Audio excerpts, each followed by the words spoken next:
چھٹے پاک صدی پاک کی حدیث ہے پوری مولا فرماتے ہیں کہ تخلیق آدم سے 2000 سال پہلے، کتنا پہلے؟ 2000 سال پہلے عالم ذل خداوند عالم نے مومنین کی روحوں میں مواخات کرایا. مواخات مدینہ تھا، ایک مہاجر تھے، ایک مدینے والا بڑا بڑا. مولا فرماتا ہے کہ 2000 سال پہلے مومنین کی روحوں کا عالم ذل میں مواخات کرایا، ان کو ایک دوسرے کا تائید ہے. اور جب ہمارے قائد ظہور فرمائیں گے تو اس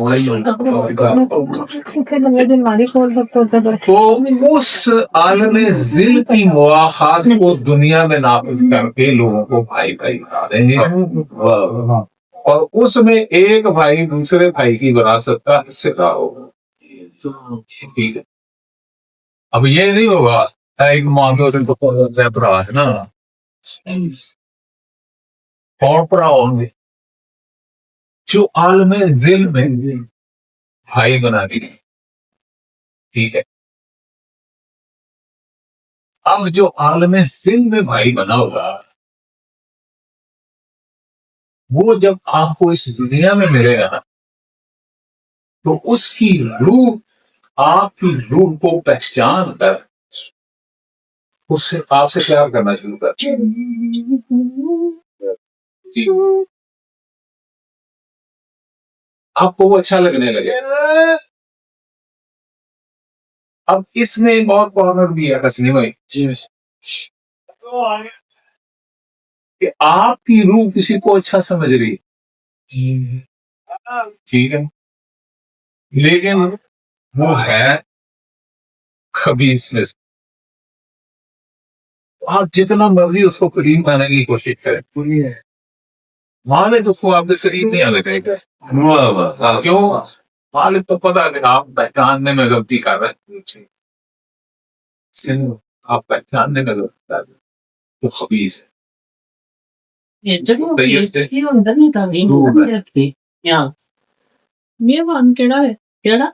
حضرت نوح علیہ السلام کو خداوند عالم نے حکم فرمایا اے نوح کشتی بناؤ، بلکہ نہیں گیم اس سے تھوڑی پہلے ہوگی. امت نے نوح علیہ السلام سے عرض کی کہ یا نبی اللہ کتنے سال گزر گئے ہیں ایک بھی نیا مومن نہیں بن سکا. آپ اپنے اللہ سے درخواست کریں کہ وہ عذاب نازل فرمائے اور ان دشمنوں کو ختم کرے. حضرت نوح علیہ السلام نے دعا فرمائی. یہ بھی چھٹے مولا سے دعا فرمائی اور جبریل نے آگے کہا کہ آپ کی دعا قبول ہو. نوح علیہ السلام نے امت کو بتایا جبریل اوپر سے 7 کھجور کی گٹھلیاں لائے، جنت کی کھجوریں نہیں لایا، کھجوریں لے آنا کھجورا آگے کوئی مزہ لگتا ہے گٹھلیاں بیٹھے. اس نے حبیب جو ہے جنت کے پھل آنے والے اور جنت پھل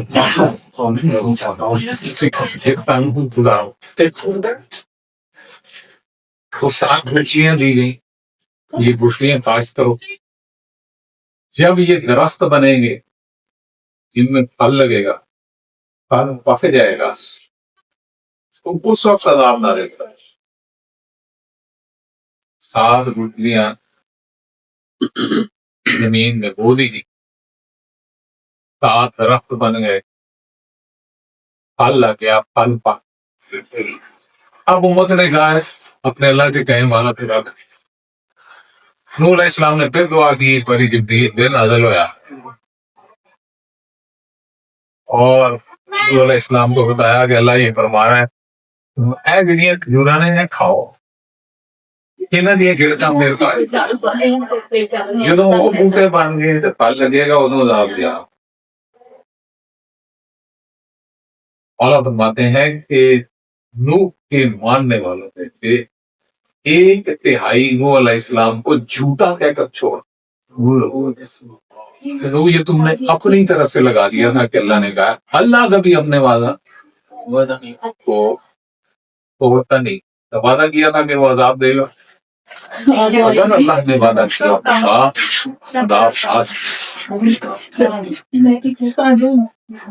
باقی جو تھے انہوں نے وہ گٹھلیاں کاٹی یا درختوں میں تبدیل ہوئی پھل لگا جی ہونا تھا آپ آگے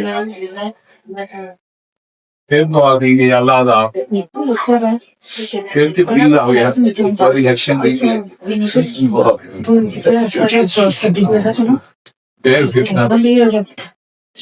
جو بچ گئے ان میں سے 1/3 کرتے ہیں. معصوم فرماتے ہیں 7 دفعہ یہ عمل دہرایا.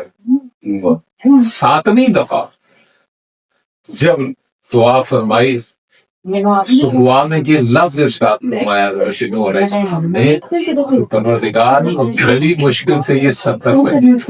اب اگر عذاب نہیں آئے تو یہ بھی مجھے چھوڑ دیں گے میں اکیلا رہ جاؤں. مہربانی آپ عذاب نازل فرما دیں.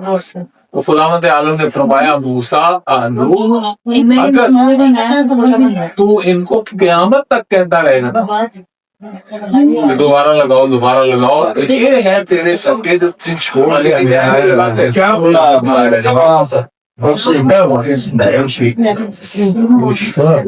یہ تھا طیب اور خداوند نے عالم نے فرمایا کہ اے نوح میں نے تیرے ان مخلص شیعوں کو اس دنیا کی تمام نعمتوں سے نوازنا ہے. عذاب کے بعد صرف یہ بچیں گے اگر میں وہ دوسرے ان سے علیحدہ نہ کرتا تو وہ خبیث ان کی خوشیوں میں بھنگ ڈال ان کو خوش نہ. میں نے اس لیے ان کو علیحدہ کر دیا ہے تاکہ تیرے شیعوں کی خوشیاں خالص یہی عمل آج بھی ہو رہا ہے. خبیث اور طیب کو علیحدہ کیا جا رہا ہے. کیوں کیا جا رہا ہے؟ زمانہ مختلف ہوگا اس لیے اگر مالک آ جائیں گے ان کو چین زمانہ کی مولا فرماتے ہیں ہمارا ظہور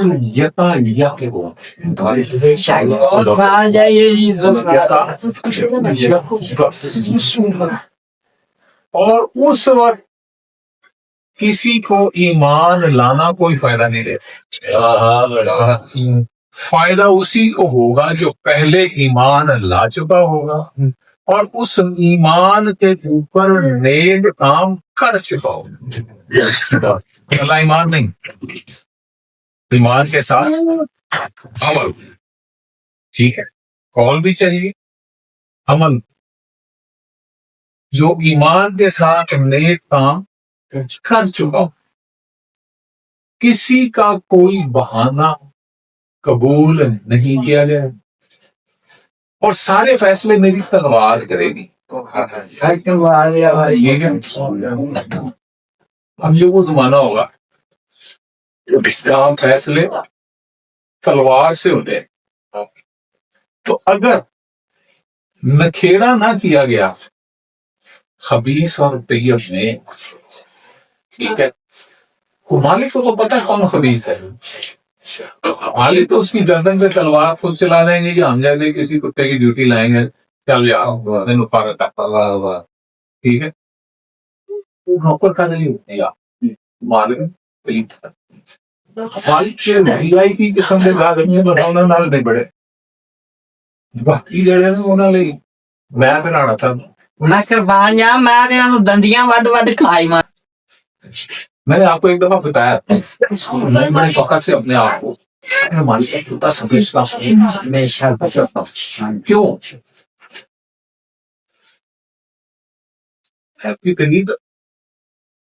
جب عالم اللہ میں اللہ نے روحوں کو حکم دیا تھا نا کہ یہ میرے پیارے ہیں ان کے ساتھ پیار کرو ٹھیک ہے،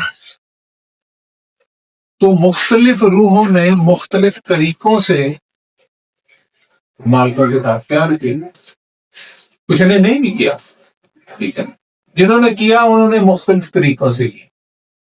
تو میں ایسے ویژولائز کرتا ہوں، مطلب میں اپنے تصور میں بھاگتا ہوں نا، تو لگتا ہے کہ جیسے ایک کتا اپنے مالک کے قدموں میں لوٹتا ہے، وہ میں ایسی کر کے پیار دی قربان جاؤ۔ اس لیے میں فخریہ طور پہ میں کتا میں اس دن تو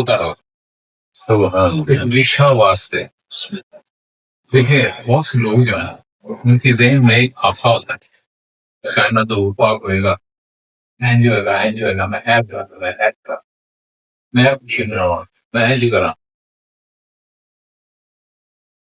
ایک بڑا مشہور ہوا خان ہوا کچھ وہ ایک دفعہ میرے پاس بیٹھا تھا، باتیں کر رہا تھا اور وہ اپنا پلان بتا رہا تھا کہ جب ظہور ہوگا تو میں کی کر رہا بنوں کی ہونا۔ اس نے کوئی درجن بیویوں میں کانسیپٹ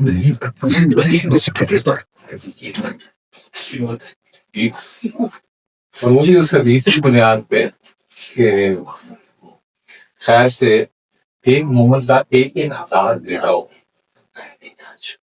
کیا وہ کہتا کہ ان کو بیوی چلتے نہیں آتی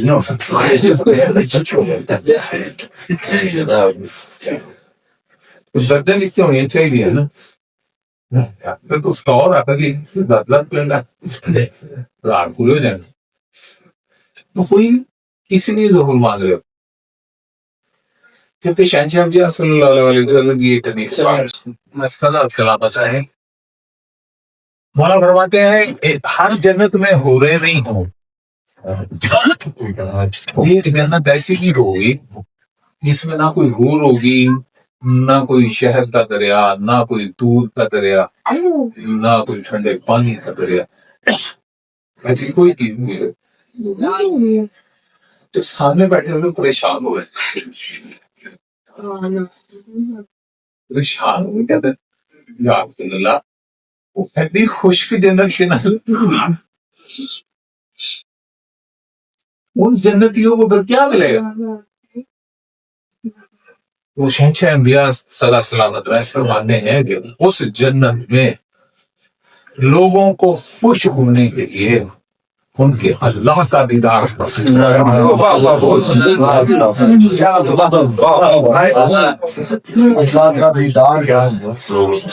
وہ ہم نے اللہ کو دیکھ دیکھ کے اتنے مست ہوں گے کہ یاد ہی نہیں ہوگا کہ بڑی خوش ہے قرآن میں حدیث نہیں ہے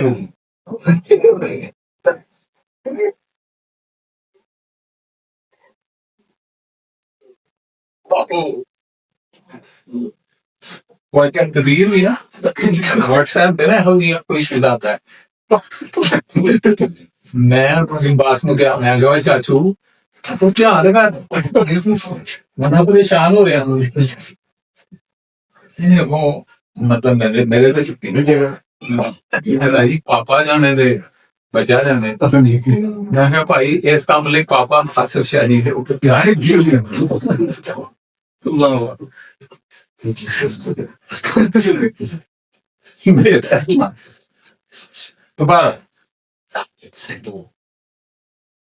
کتنی بڑی کتنا بڑا امتحان ہو جواب لینا تے فائدہ کم کرنا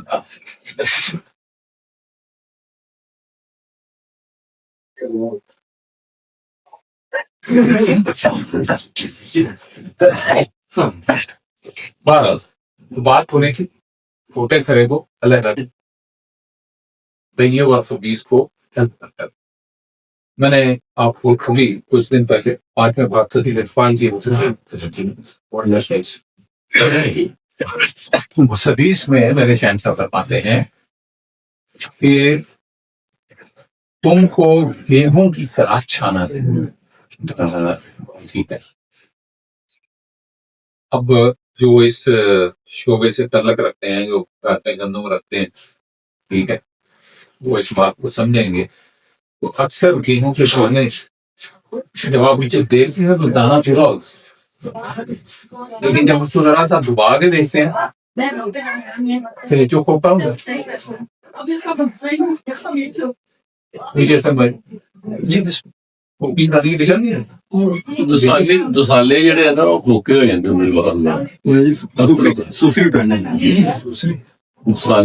خراب ہو جاتے اپنے کیڑا کھائے. ویسے میں کافی سوچ وچار کر رہا ہے اس موضوع سے. میں چلنا نہیں جاننا جس ویلے کڑک اسی گاہ سے کٹ لیا اس ویلے تو کیڑا کوئی نہیں. دانے کے بچ کیڑا کتوں آئے؟ جس طرح تسی دیکھو نا کہ جڑا ہے نا جڑا دسوڑی ہوندی ہے، دسوڑا یہ اندر بھی دانے دے کیڑا یہ ہڈی دے اندر دسوڑا جدو لین لگی ہے نا بڑا پچھاڑ کے لینا پہنتا. ٹھیک ہے، کڑک سے ہی رہنے نا دسوڑی تے چیٹک رہنا کیڑا ہوندا. کڑک میں بھی کیڑا نہیں آنا. بس یہ خدا کا نظام ہے نا. تو دسے بھی وہ نظام رسولے کی کیڑا متو آ گیا. نہیں میں جملہ اور کہنا میں کہاں اس واسطے بار بار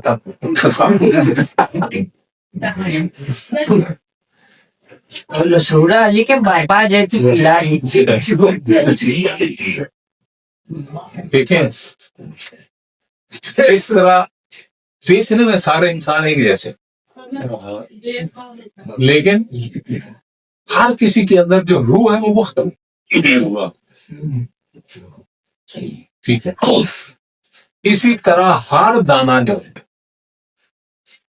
سائنس کی زبان میں وہ زندہ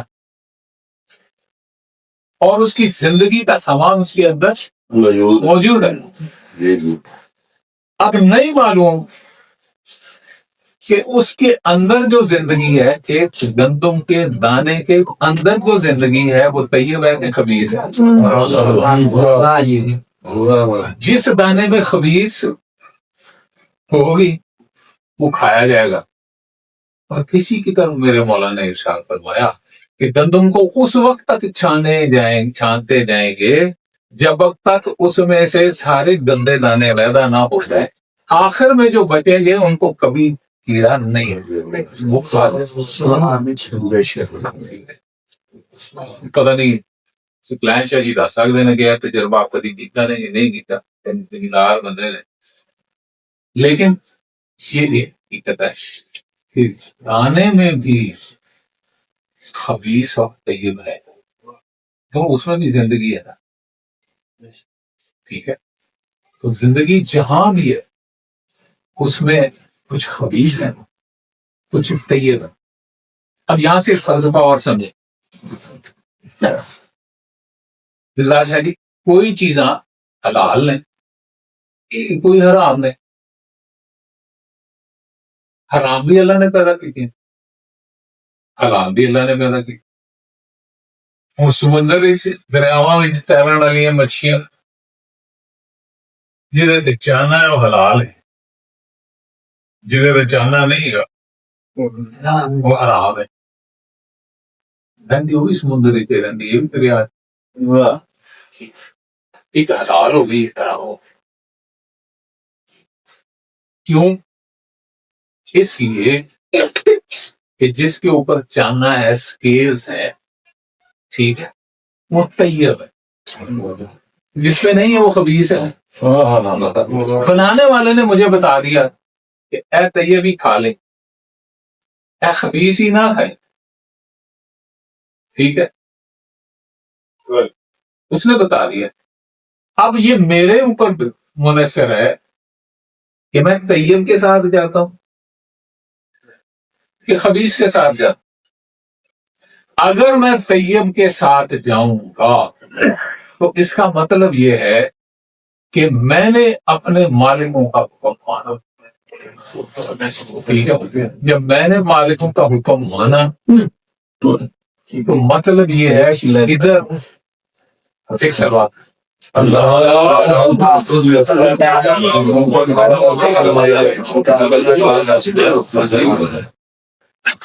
میں نے اگر ان کا حکم مان لیا، اس کا مطلب یہ ہے کہ میرا شمار طیبوں میں، کیونکہ یہ آیت یہی کہہ رہی، مومنین سے خطاب ہو رہی، ٹھیک ہے، اور آخر میں جو دو باتوں کی طرف اشارہ کر رہا ہے ان میں سے ایک ہے وَإِن تُؤْمِنُوا، اگر تم ایمان لے آؤ، حتی تقوا، اور تقوی اختیار۔ اب تقوی کو عموماً لوگ ترجمہ کرتے ہیں کہ تقوی اللہ سے ڈرو، اللہ سے خوف کھاؤ۔ قبلہ زہری صاحب اس کو بڑے پیار سے نا واضح فرمایا کرتے تھے، اتنا غلط ترجمہ کیا، ہمیں یہ سمجھایا کہ تقوی یہ ہے کہ اللہ سے ڈرو، اور ہم اللہ سے اتنے ڈرے کہ جب بھی وہ مجھے نماز کے لیے بلاتا ہے تو میں اس کے گھر سے 100 قدم دور ہو کے گزرتا ہوں، نہیں بھائی اللہ کا سارے ڈالو۔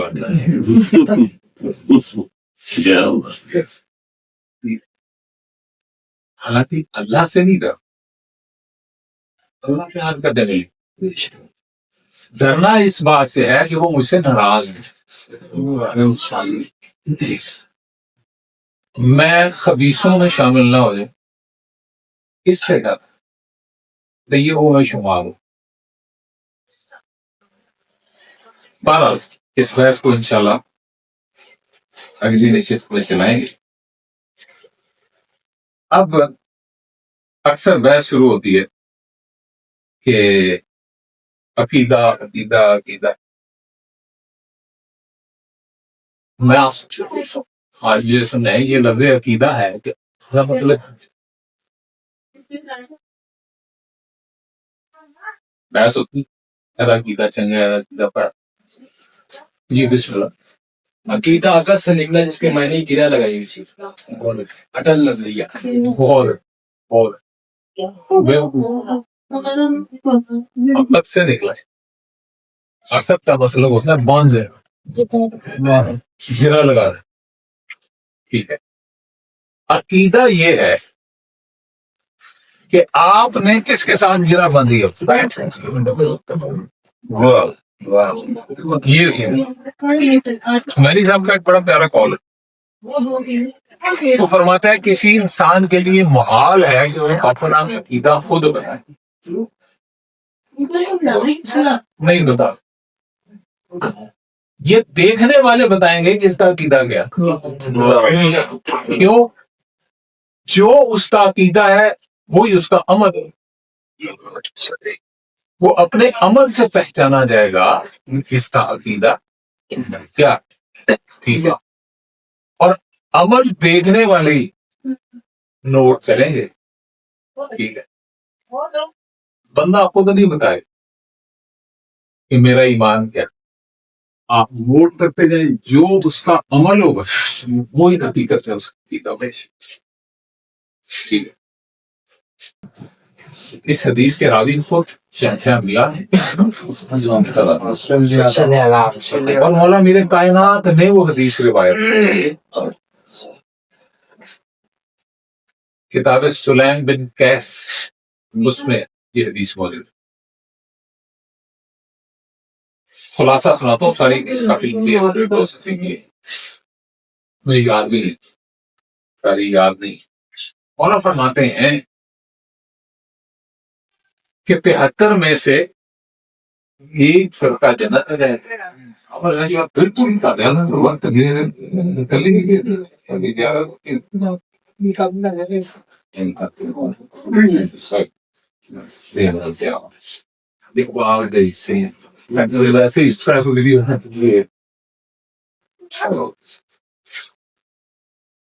مولا میرے کائنات فرماتے ہیں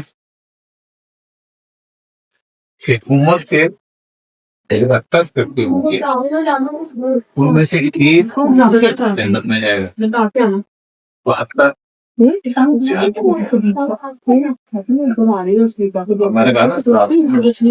نا اس بات سے اس حدیث میں مولا جملہ بڑا خطرناک مولا فرماتے ہیں ان 73 میں سے 13 فرقے ایسے ہوں گے جو ہم پہ محبت کا دعویٰ کرتے ہوں گے، ان میں سے بھی 12 جہنم میں جائیں گے۔ کیوں ان پڑھی نا اب یہ ہے خبیث اور طیب کا علیحدہ کیا جائے۔ 13 گروہ ہوں گے جو بظاہر مولا میر کائنات کے ساتھ محبت کا دعویٰ کرتے ہیں، ٹھیک ہے، لیکن 13 میں سے 12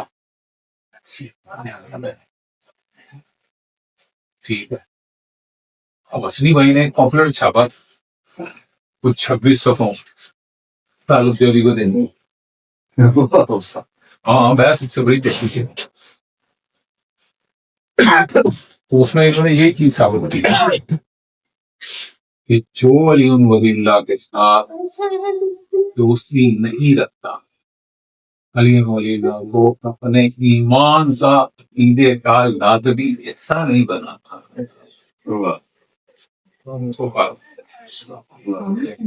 یہ جو 13 فرقے ہیں یہ کلمہ تو پڑھتے ہیں، لا الہ الا اللہ محمد رسول اللہ علی ولی اللہ وسیع رسول اللہ وخلیفۃہ فی الارض، پڑھتے ہیں یہ کلمہ، لیکن اس نیت سے پڑھتے ہیں کہ لا الہ الا اللہ محمد رسول اللہ واحد، آگے جو ہے وہ مستحب،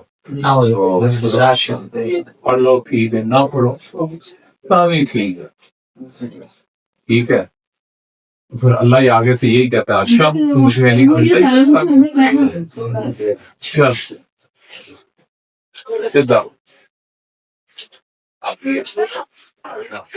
مامو جان اٹھے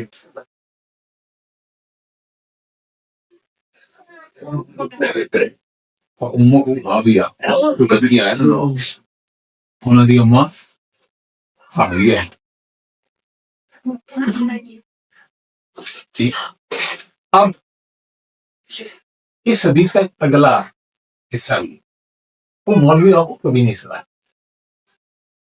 کبھی نہیں سنا ہے، یہاں تک سنا دے کہ 12 جنم میں جان ایک جنت دی جائے، پھر سب اگلا ٹوٹا نہیں دے سنا، کوئی دکان بند ہو جائے۔ اگلے جملے میں مولا میر کائنات فرماتے ہیں اور ایک گروہ ایسا بھی ہوگا، ان 73 فرقوں نے ہٹ کیا، ایک گروہ ایسا بھی ہوگا جو بے حساب جنت میں بھیج دیا جائے۔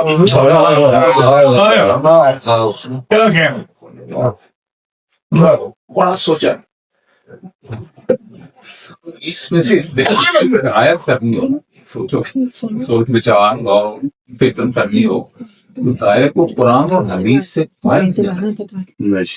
اگر میں اپنی ذاتی رائے ڈالوں گا تو یہ تفصیل پہ رائے ہو جائے گی، یہ شیئر پہ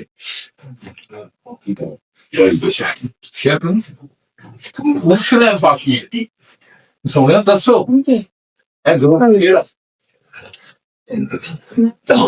رانا صاحب کچھ چھال مارنی ہے تو میں مارا نہیں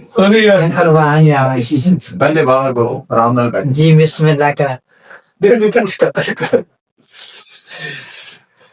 دیکھیے کہ میں 40 منٹ لیٹ کھلوتا ہوں تو گھنٹے رکتے ہو گیا آئے گا پہلا حصہ وہ گل پہ کرنا سوچتے سے ہاتھ ہی نہیں لگا اصل کے مجھے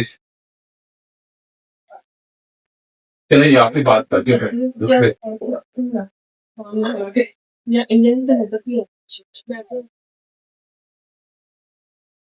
حدیث میں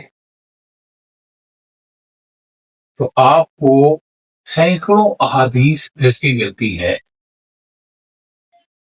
سینکڑوں، جن میں یہ وعدہ کیا گیا ہے کہ جس کی آنکھ سے پاک کریم کے غم میں ایک آنسو نکلے گا اس پہ جنت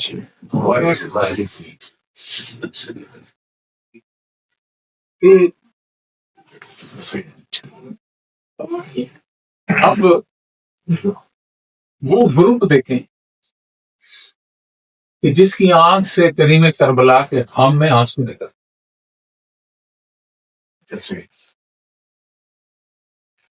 اس گروپ میں سارے مسلمان نہیں رہے، بہت سے ایسے ملیں گے جو لا الہ الا اللہ جنہیں نہیں پڑھتے، محمد رسول اللہ کے منکر تو ہیں جی، بھائی لا الہ الا اللہ کے منکر بھی ہیں، آنکھوں سے دیکھا ہندوؤں کو زنجیر زن کرتے ہوئے، سکھوں کو ماتم کرتے ہوئے اپنی آنکھوں سے دیکھا۔ ٹھیک ہے، مجلس میں آئے، ایک سکھ کا واقعہ بڑا مشہور ہے، بالغ کینسر ہے، سرکار فرماتے ہیں کہ ایک سکھ اسی علاقے کا دیا سائڈ کا سکھ وہ مر گیا، اب اس کی لاش کو جلاتے ہیں، چتا کو آگ ہی نہیں لگتی، آگ ہی نہیں لگتی، پریشان۔ انہوں نے تو دائیں بائیں سے پوچھا، میں نے تو آگ نہیں لگتی کی کری؟ ایک شیعہ بزرگ اس گاؤں میں رہتے، انہوں نے پوچھا یہ مرا کیسے؟ تو لوگوں نے بتایا کہ یہ زمین سے چارہ کاٹ کے گچھڑی اپنے ساتھ پہ راستے گھر آ رہا تھا، رستے میں مجلس ہو رہی تھی،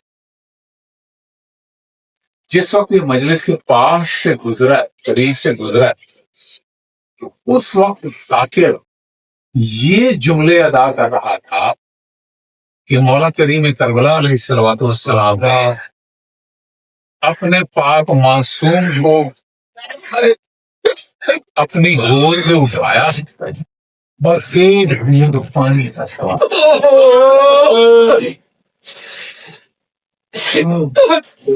اور لوگوں نے پانی نہیں دیا، پانی کے بدلے میں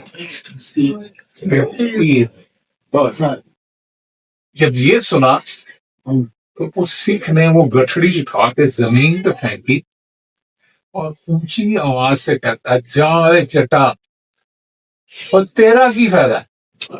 اوے اوتھے ہوندو تے پانی دے دے سونا، یہ کہاں گرا مر گیا۔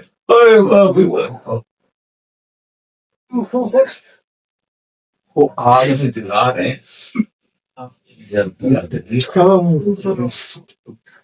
چنانکہ وہ مسلمانوں کی طرح غسل و کفن دے کے زمین میں اس کو سپرد بہشت کیا، جنت میں بھی۔ اب یہ ہے وہ گروہ جس نے بے صاحب جنت میں جا۔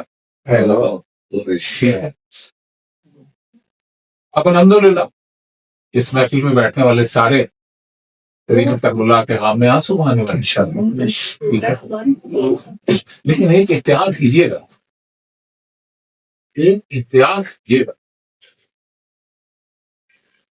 کریم کی مظلومیت پہ رونا اس میں کوئی کمال نہیں۔ میں آپ کو تاریخ میں سے شمر کا رونا دکھا سکتا، میں آپ کو تاریخ میں سے یزید کا رونا دکھا سکتا، میں آپ کو تاریخ میں سے کوفے کے مرد و زن لاکھوں کی تعداد میں روتے ہوئے دکھا سکتا۔ کیا یہ آنسو جنت دلائیں؟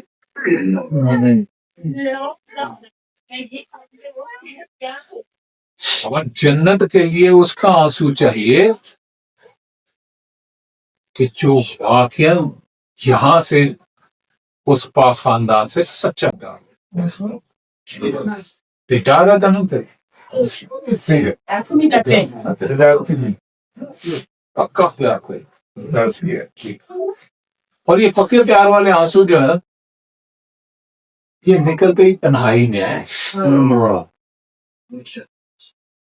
لوگ سمجھتے ہیں کہ جو مجلس میں عزاداری میں لوگ روتے ہیں، ٹھیک ہے، وہ آنسو بھی شاید شمار ہوں مالک مدری والا بابا، میری خود کی کیا مجال، ٹھیک ہے نا، جدھر مرضی شمار فرمائے کی مرضی، وہ مالک ہے۔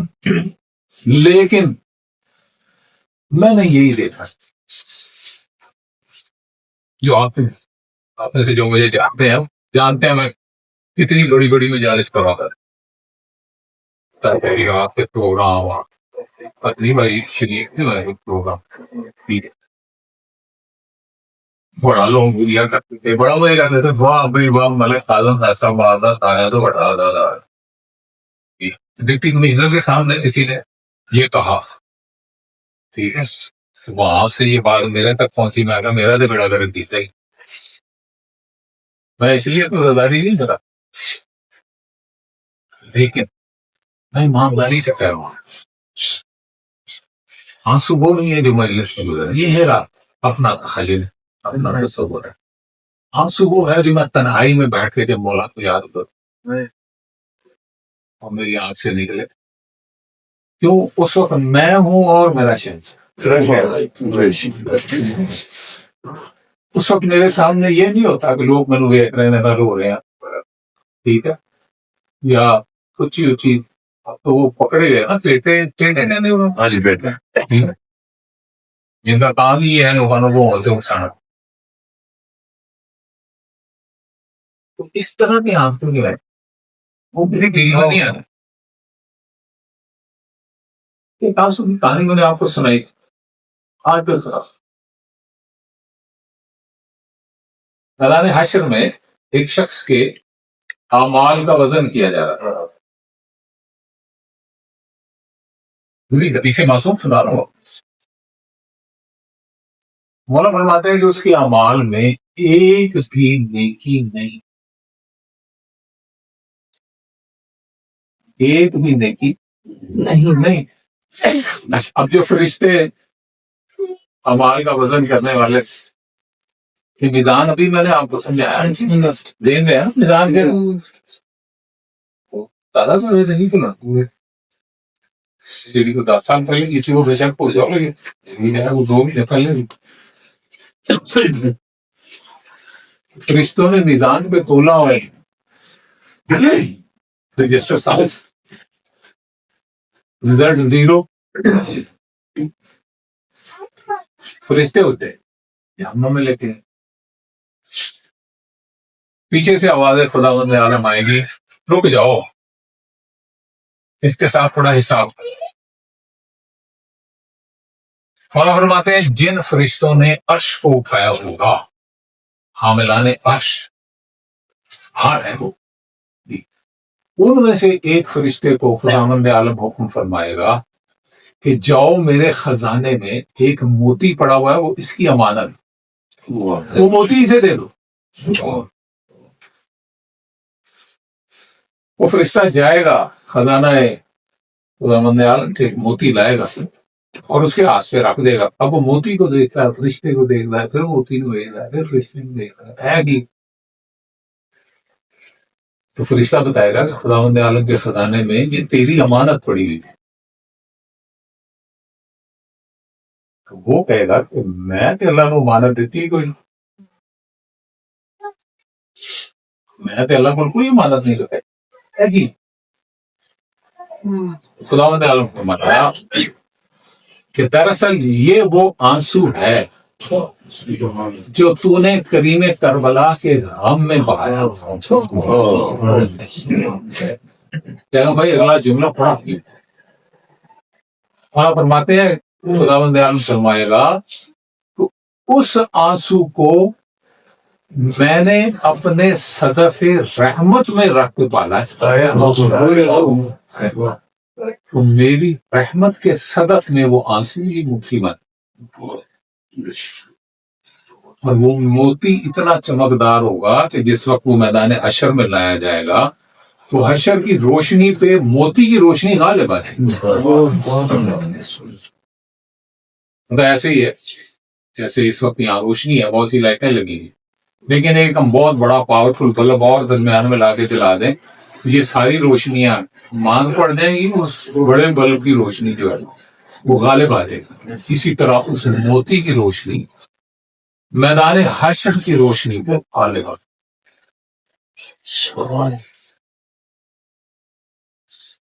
اب خداوند عالم مجھ سے فرمائے گا کہ یہ موتی مجھے پسند ہے، میں اسے خریدنا چاہتا، یہ مجھے بیچ دو تاکہ اس کو میں اپنے پاس، مجھے یہ بہت پیارا ہے.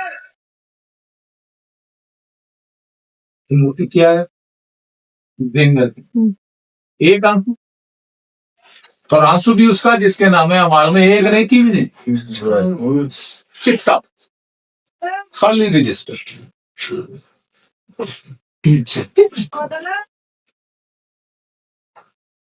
وہ اللہ تعالیٰ سے عرض کرے گا کہ پروردگار مجھے تو تمیز ہی نہیں کہ اس کی قیمت کتنی ہے، تو مجھے سمجھا دے کہ یہ قیمت کیوں.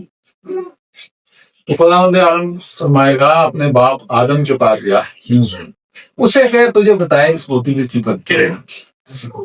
مختصر کر رہا ہوں، آدم علیہ السلام سے شروع ہوگا اور شہنشاہ انبیاء تک آگے کوئی نہ اس کی قیمت نہیں بتائے گا. آگے جاؤ جب شہنشاہ انبیاء کی بارگاہ میں حاضر ہوگا تو شہنشاہ انبیاء فرمائیں گے ایسے ہے اس پہ بابا سے چھو میں اس موتی کی قیمت نہیں بتا سکتا. مولا یہ کائنات کے پاس آئے گا، شہنشاہ فرمائیں گے مجھے اس موتی کی قیمت کا کیا پوچھ، جاؤ اس کی پاک ماں سے. وہ پاک ملکہ توحید کے پاس آئے گا، مخدومہ فرمائیں گی میں کیا قیمت بتاؤں، جاؤ اس کے بھائی حسن. امام مصطفیٰ کے پاس آئے گا، مولا فرمائیں گے میں نے اس کی قیمت کیا بتانی ہے، جس کے غم میں بہایا تھا اسی سے. اب آخر میں موتی کہاں آنے گرے کلیم کائنات کریم کربلا کی. ٹھیک ہے، اب کریم کربلا نے وہ موتی ہاتھوں پہ بلند فرمایا اور ایک جملہ ارشاد فرمایا، اے میرے خدا، اے میرے پروردگار، جو چیز تجھے پسند ہو ہم کون ہیں اس کی قیمت بتانے والے، میں اس کی قیمت کیسے لگا. ہاں ایسے کرتے ہیں کہ یہ موتی ہم تیری بارگاہ میں تحفے کے طور پہ. اب اس میں ایک بہت بڑا پیغام بھی اصلی وفاداری کو بیچنا نہیں کرنی چاہیے، اس کی اجرت نہیں مانگی، اس کی اجرت ہے ہی کوئی. یہ تحفہ ہے پاک خاندان کے لیے، بس اس کو اس سینس کو ہونا ہے.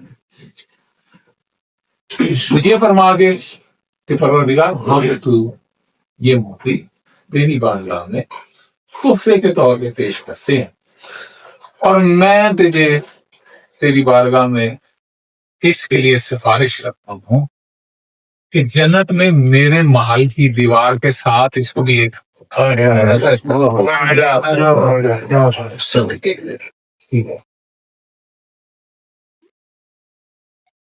یہ ہے وہ گروہ. اس میں نہیں دیکھا جانا مسلمان ہے، ہندو ہے، سکھ ہے، عیسائی ہے، بدھ مت ہے، یہودی ہے، کون ہے، نہیں دیکھا. کہ گروہ یہ لگاؤ جو بے حساب جنت میں بھیج دیا. بہرحال یہ ہے کھوٹے اور کھرے لہدوں میں خبیث اور طیب کا لہدہ ہوں. جو ان سے دشمنی رکھے گا وہ خبیث ہے، اور جو ان کو دل سے تسلیم کرے گا، جو ان کی ولایت کو تسلیم کرے گا، ان کو اپنی جان، مال، عزت، ناموس، دین، ایمان کا مالک سمجھے گا، جو ہر قدم پر یہ دیکھے گا کہ ان کی خوشی کیا ہے، ان کی پسند کیا ہے. بس وہ ایک گروہ ہے کہ جو ان پہ ابھی میں نے واٹس ایپ پہ ایک آج سے زیادہ ہی موبائل باز رہا اللہ تعالیٰ بند کر دی ہو. اگلی چیز اس پہ آتے ہیں کہ اللہ اس کو ایسے ہی نہیں چھوڑے گا کہ تمہیں غیر کے بارے میں مطلع کرے، سوائے اپنے رسولوں میں سے منتخب رسولوں کو بتائیے. اب نبیوں کی بات نہیں ٹھیک ہے، قرآن ٹھیک ہے، یہ تو کوئی کرائٹیریا ہی نہیں. لازم ہو گیا تو اس کو نام لینے کی اجازت ہے نہیں. بابا نام لینے کی تو شہنشاہ انبیاء کو اجازت ہے.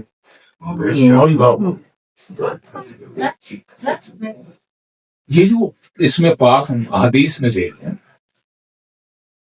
یہ بیسیکلی اس لیے لکھا گیا حدیث میں تاکہ ایک دستاویز بن جائے. اللہ جانتا ہے کہ ایک زمانہ آئے گا کہ لوگ رسول کی 4 بیٹیاں بنا کر دیں. اگر میں یہاں پہ دختر رسول لکھ دوں، شہنشاہ انبیاء کی بیٹی لکھ دوں، تو لوگ کسی اور کی طرف لے لیں گے. اس لیے اس میں پاک لکھا کہ لوگوں کو پابند کر دیا جائے کہ یہ فضیلت اس پاک دا. ٹھیک ہے. اب بات کیا ہے کہ غیب کا علم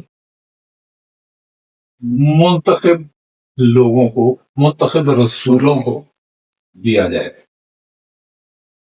ٹھیک ہے. اور اگلا حصہ کیا ہے؟ تو ہم کو بھی دیا جائے گا جو ایمان والے ہیں اور جو تقوی اختیار کریں. کون ہے؟ تو میں نے ابھی آپ کو 2 دیکھے سنا دی. ٹھیک ہے. وہ جو انہیں اپنا والدین مان، اور وہ جنہیں وہ اپنا بھائی ہے، ان کو یہ غیب کا علم دیا جائے، باقی کسی کو نہیں. اب یہ غیب کا علم جو ہے یہ ہے وقت نہیں ہے 9 بج گئے، یہ یوز کرنی ہے بات ہے انشاءاللہ. باقی بات کی کہہ رہے ہیں ڈاکٹر صاحب؟ رانا صاحب چپ رہے تو میں بچڑا ہوئی.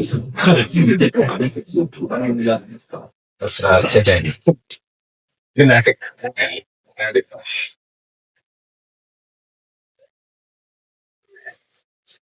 تو غیب کا مفہوم قرآن پاک اور حدیث پاک میں 3 چیزوں کے لیے غیب کا لفظ استعمال. ٹھیک ہے. 3 چیزاں کا علم میں غیب ہے. پہلی چیز خود خداوند عالم پاک ذات کا علم، یہ علم ہے. ٹھیک ہے. اور یہ علم اللہ پاک ذات کا علم جو ہے یہ حقیقت میں پاک خاندان ہے. پاک خاندان ہی اللہ کی حقیقت ازلیہ کی ہے. اللہ کی حقیقت ازلیہ اسی پاک خاندان کے اندر چھپی ہوئی ہے. ٹھیک ہے. تو پہلا غیب جو آیات اور حدیث میں ہے، ویسے اس پہ اگر کیا جائے نا ایک غیب کے 2-3 کے نشستیں ہونی چاہیے تاکہ آپ کو آیتیں اور حدیث سنا کے معنی بتایا جائے. کیونکہ مان لو میری گھر کی نہیں ہنسے رہو گے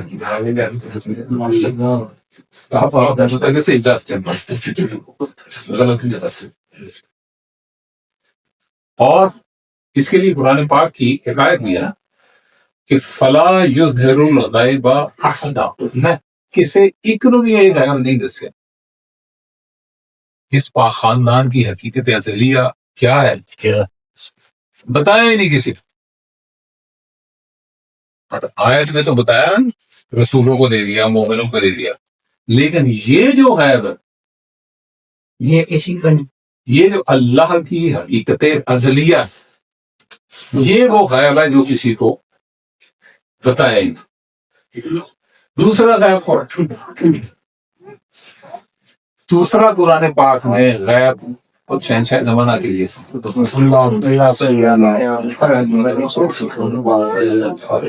چنانچہ آپ تفسیریں پڑھیں جو سورہ بقرہ کی پہلی آیتیں الف لام میم ذالک الکتاب لا ریب فیہ ہدی للمتقین۔ آگے الذین جو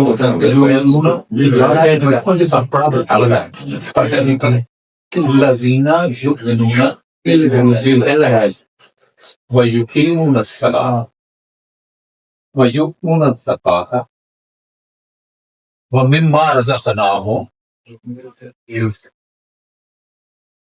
اس پہ یہ جو الف لام میم اور آگے ذالک کا لفظ ہے، اس پہ یہاں دو نشستیں ہوئی، ٹھیک ہے؟ آپ اپنی میموری میں ٹولیں اور دیکھ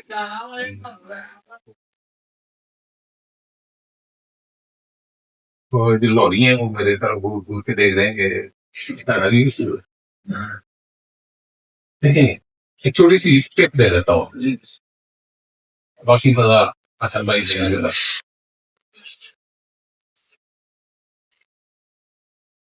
ذالکا یہ دور کا سیگا ہے، حاضر کا حاضر کے لیے تل کا لفظ الف لام میم ذالک۔ سبحان قرآن تو یہ ہے میرے ہاتھ میں، ٹھیک ہے؟ اگر اس کو اللہ وہ کتاب کہہ رہا ہے تو پھر اس کے لیے تو تل کا آنا چاہیے، یہ کتاب ہے نہیں ذالکا۔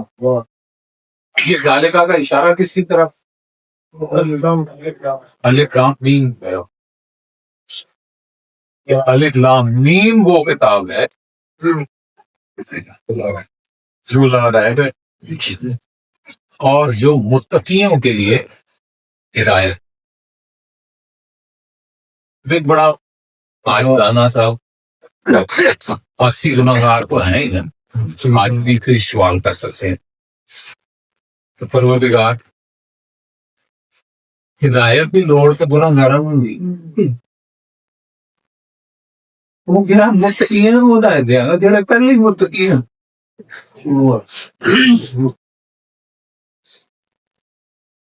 جڑے پہلے ہی متقی ہیں،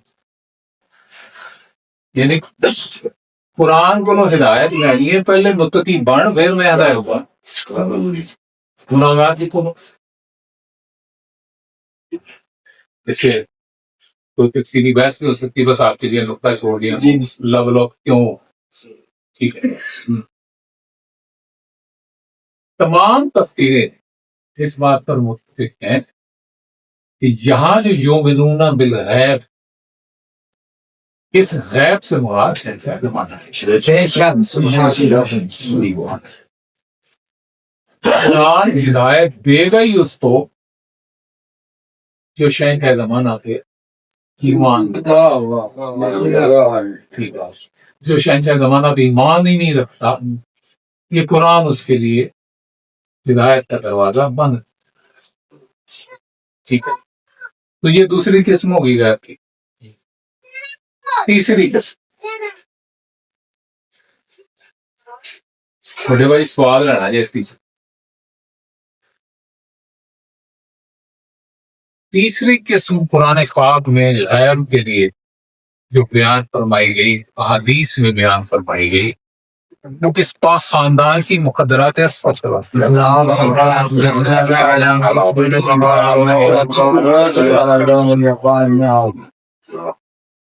ٹھیک ہے؟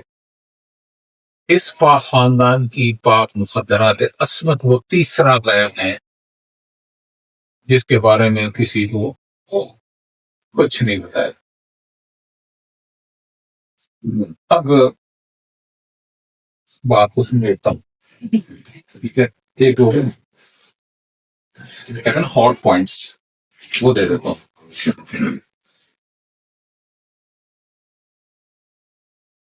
تمام روایات میں یہ ارشاد فرمایا گیا ہے کہ جب فدق کا مقدمہ لے کے پاک مقدمہ دربار میں تشریف لائیں، ٹھیک ہے، تو سب سے پہلے لیکن دروازہ تو مسجد کے سین میں نہیں کھولا، دروازہ مسجد کے اندر کھولا، ٹھیک ہے، دروازہ کھولا، دربار سجا ہوا، اور پاک مخدومہ دروازہ کھول کے مسجد میں تشریف لے جاتی ہیں، اور مسجد میں جانے سے پہلے سلمان نے ایک قناعت لگا دی، ٹھیک ہے، قناعت لگائی تاکہ کوئی پاک مخدومہ کو دیکھنے کی جسارت نہ کرے. اب دروازہ کھلنے کی آواز آئی ہے، لوگوں نے دیکھا ہے سامنے قناعت ہے، قناعت تو دیکھیے، لیکن ساری مسجد میں وہ خوشبو پھیل گئی جو شہنشاہ انبیاء کے ہیں.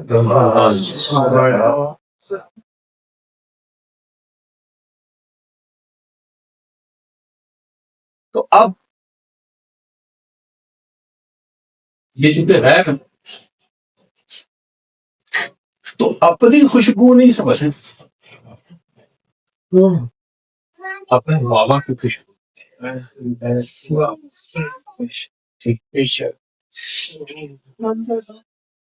پھر آگے تشریف لے گئی. کچھ لوگوں نے قناعت کے دائیں بائیں سے جھانکنا شروع، جنہوں نے جھانکا انہوں نے قسم کھا کے کہا کہ خدا کی قسم ہم نے پاک مقدمہ کو نہیں کہتے ہیں، انبیاء کو کرے.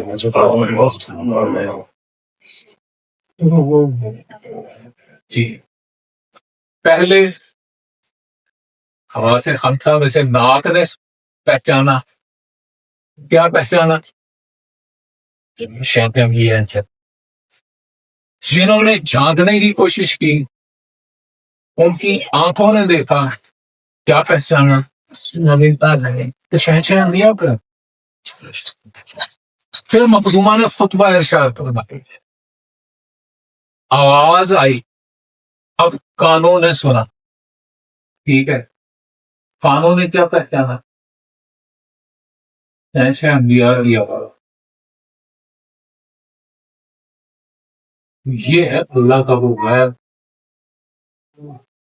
وہ نہ نظروں میں آتا ہے، نہ کام سے سکتا،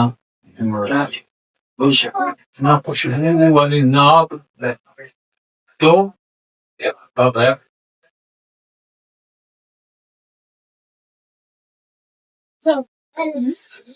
جبریل راوی ہے اس بار. جبریل سے پوچھا گیا کہ سدرۃ المنتہا سے آگے کیا ہے؟ اکثر مسلمانوں میں وحی قلبی کی شکل میں آگے بیٹھ جاتا تھا نا، ٹھیک ہے، لوگ اس سے باتیں کرتے تھے، اور پھر وہ باتیں کرنے کے بعد سب کے سامنے تھوڑے سے شک سے باہر چلا جائے تاکہ لوگ شک نہ کریں کہ یہ وحی قلبی انسان ہی نہیں. جبریل اپنے آپ کو ثابت کرتا تھا کہ میں جبریل ہوں، نہیں کرنے سے تحلیل ہو گئی. تو جبریل سے یہ سوال کیا گیا سدرۃ المنتہا سے آگے کیا؟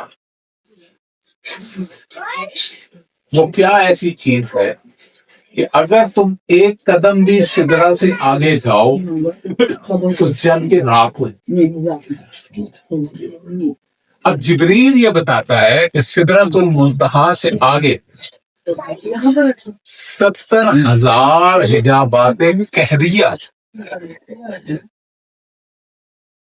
70,000 حجابات قہریہ. جب وہ 70,000 حجابات قہریہ سے آگے کی منزل آئے گی تو وہ منزل ہے جسے آپ مقام سیدہ کونین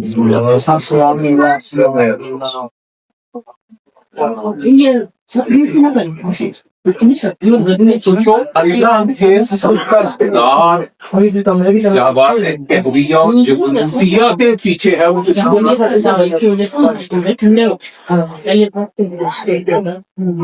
اب یہاں عرفا کی بات کرتے ہیں. مولوی اس جگہ پہ عرفا یہ فرماتے ہیں کہ یہ جو 70,000 حجابات قہریہ ہیں یہ پاس مقدومہ کے اپنے بیٹوں کے حجاب، یہ ان کا نور ہے جو اپنی پاس والدان کے لیے ایک کہر کی دیوار بن کے کھڑا ہے. خبردار جی میرے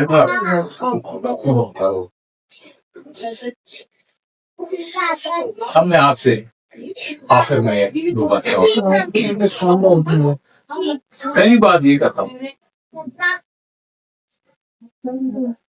کہ سدرۃ المنتہا سے آگے کبھی جبریل گیا نہیں گیا؟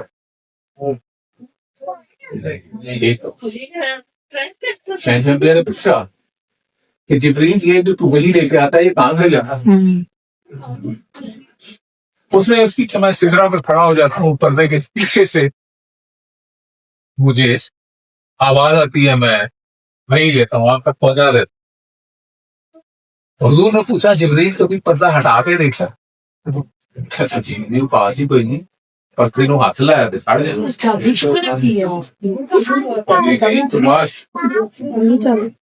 حضور فرماتے اچھا ہم اجازت دیتے ہیں اب جائے گا نا اور آواز آئے ذرا پردہ ہٹا کے دیکھا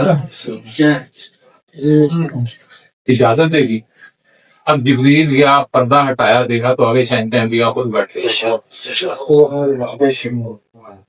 آیا لوگوں کے سامنے.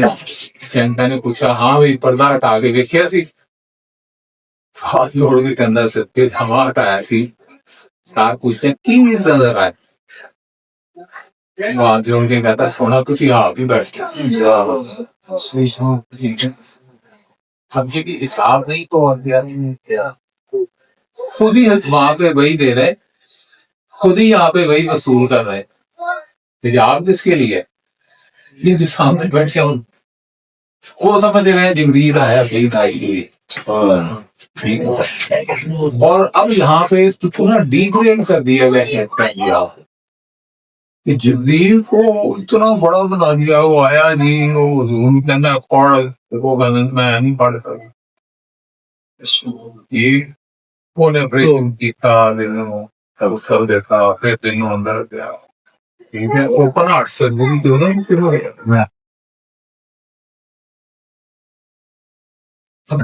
بتاؤ گے جو اللہ کا حبیب ہے بتاؤ گے. اللہ نے جس کی محبت میں سب کو بنایا وہ چھوٹا ہو گیا. جس کی پاک پیشانی کے ایک پسینے کے ایک قطرے سے جبریل بنا وہ جبریل بڑا ہو گیا حضور چھوٹے ہو.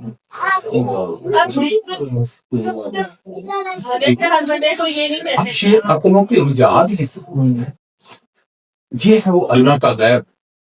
اللہ نے جو خبیث ہے اس سے اپنی حقیقت لگا خبیث دینے کی بات کے بعد یہ بات اس لیے جو مقیب ہے انہوں تو میں کچھ رکھ دیا جو خبیث ہے ٹھیک. اب دیکھو بھائی آخری جملے ہیں.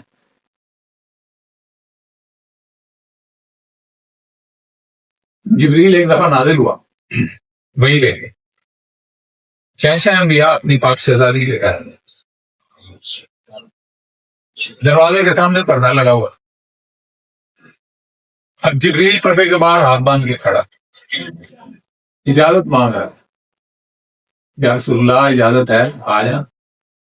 آگے سے جواب نہیں آیا. 3 دفعہ جبریل نے کہا اجازت ہے آ جا. پھر فرمایا آ جا. اب سوال یہ پیدا ہوتا ہے 3 آدھی وہ بولوں حضی کیوں ہے؟ اس لیے کہ سارے دیکھنے والے دیکھ لیں کہ یہ وہ پردہ ہے کہ جس سے آگے جانے کے لیے جبریل کو بھی اجازت کی ضرورت ہے. اب 2 پردے آگے آپ ہیں. ایک پردہ سدرۃ المنتہا پہ ہے، اس سے آگے جانے کے لیے بھی اجازت چاہیے. ایک پردہ پاک ملکہ توحید کے دروازے پہ، اس سے آگے جانے کے لیے بھی اجازت چاہیے. سمجھ نہیں آ رہی؟ وہ پردے کے پیچھے ہے وہی یہ وہ اللہ کا ٹائم ہے. انشاءاللہ پھر اگلی نشست میں بات کریں گے. دعا کے دعا نہیں مانگیں. یا رب محمد وعلى محمد صلی اللہ علیہ محمد وعلى محمد وعجل بجان محمد. یا رب محمد وعلى محمد صلی اللہ علیہ محمد وعلى محمد وعجل بجان محمد.